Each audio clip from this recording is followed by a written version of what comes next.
Hey everybody, this is Angelina. Welcome to my channel. The lighting here isn't the best in my place, but I think the most important thing is this message. As I was cleaning the kitchen, I got revelation from the Lord about something that He's been ministering to my heart, and I felt like it was important for me to share it with all of you. And that message is the title of this video. The enemy likes to exploit a good heart. Yes, I can give you some examples from my personal experience where I have been loyal, and before things had gone wrong, there was an opportunity that, little did I know, was divine, to allow me to not be disrupted out of loyalty and out of a lack of understanding. And I think that's the key point in this message, a lack of understanding. And being so grateful and loyal to the people who have helped me up until that point that I didn't even entertain the thought. You see, when people undermine your worth, whether you realize it or not,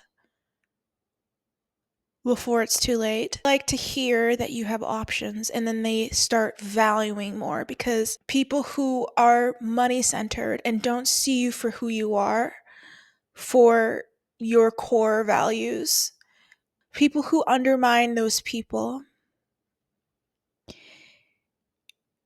who are money orientated, profit driven, they lose sight of the important things. They lose sight of the things that matter the most, the things that cannot be taught. Um, and so some examples of where I have had a few employers. I've had about 30 jobs since I was 16 years old, since I was able to start working, and I am 28. So, in the span of 12 years, I've had about 30 jobs. Most of them are in retail.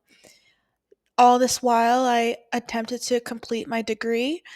I attended multiple institutions, lived in different states, and never gave up and on that dream. Then COVID hit, and it made it immensely difficult for me to complete my degree. If it wasn't one thing or another, it was another. If it wasn't COVID, it was, or my religious beliefs, it was my ethnicity.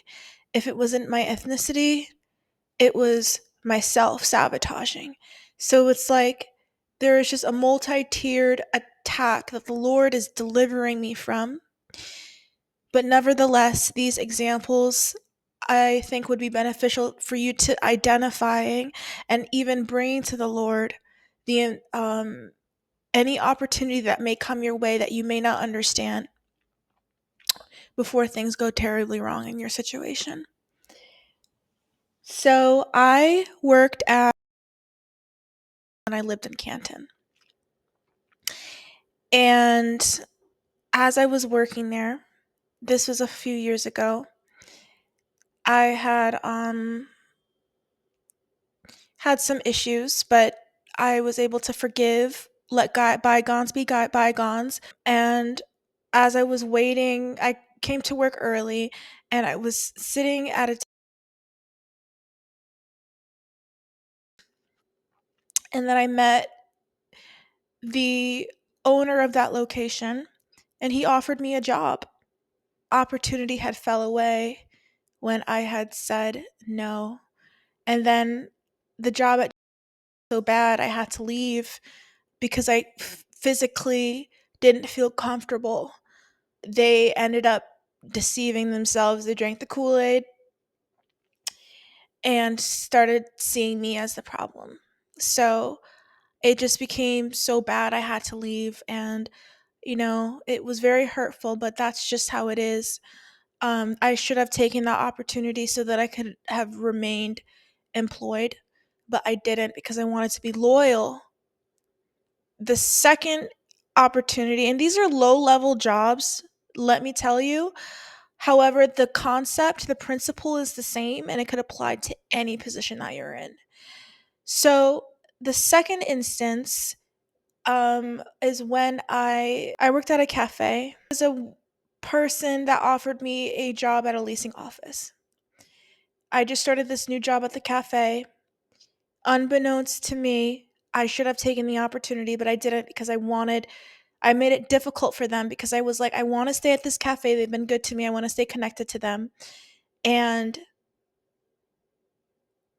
in the end, I got screwed over because I let go of the opportunity because they weren't able to work with me on creating flexible hours for me because of, and I feel so awful that that had happened. I feel like angry at myself. And but the thing is that for both opportunities, when I had reached out, when it had gone wrong, when I had stayed loyal to my previous employer that screwed me over, they were no longer interested and they have every right not to be. I wouldn't want to be second best either. But it was just me trying to be loyal, and being good to the people who were good to me and not screwing them over.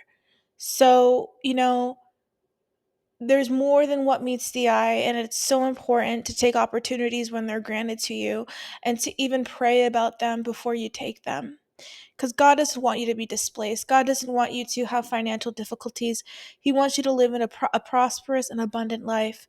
And it's really important. And God sees the future and He knows what's going to happen. And He knows the heart of man. And He knows what's brewing in the mist. He's no secret conversations that have been had that would warrant Him to even present a new opportunity to you. The devil likes to exploit a good heart. Yep. Do not lean on your own understanding. Be prayerful about everything, and that God will present you the right opportunities. And with the leasing office position, I was actually applying to another leasing office, and they denied me because I had a lack of experience. But this leasing office saw me as a beautiful individual. They had such a strong impression of me working at the cafe that they saw my potential. They thought that I deserved to be in a better position than where I was, and they were right. But I ended up lowering myself out of loyalty, and I tend to do that a lot. I tend to cheat myself out of the things that I deserve because my heart is thinking more than my brain, and that's not a bad thing. That's an admirable sacrificial um quality to have. However, if it's done enough times, then you may be the polar opposite and you just think with your brain and become the people that I have dealt with who just look at you as like a profit margin and don't really have any morality. So I think it's important to use discernment as the mediation in each particular circumstance, aside from general universal principles that should always be applied no matter what. Um, because God, when you trust in God and you are a godly person, you need to like take pause and you need to pray about certain things that look good to you. You know, um, not everything is about the enemy. God will take care of you, and your eyes and your ears have to be open. And now that I've experienced this enough in my life, I understand that it was God trying to, you know, was leading people, good-hearted people to me for job opportunities. I mean, that's all I have to say for now. Always be prayerful about different things that occur in your life that does not make sense at the beginning. And I'll see you in the next video. Bye.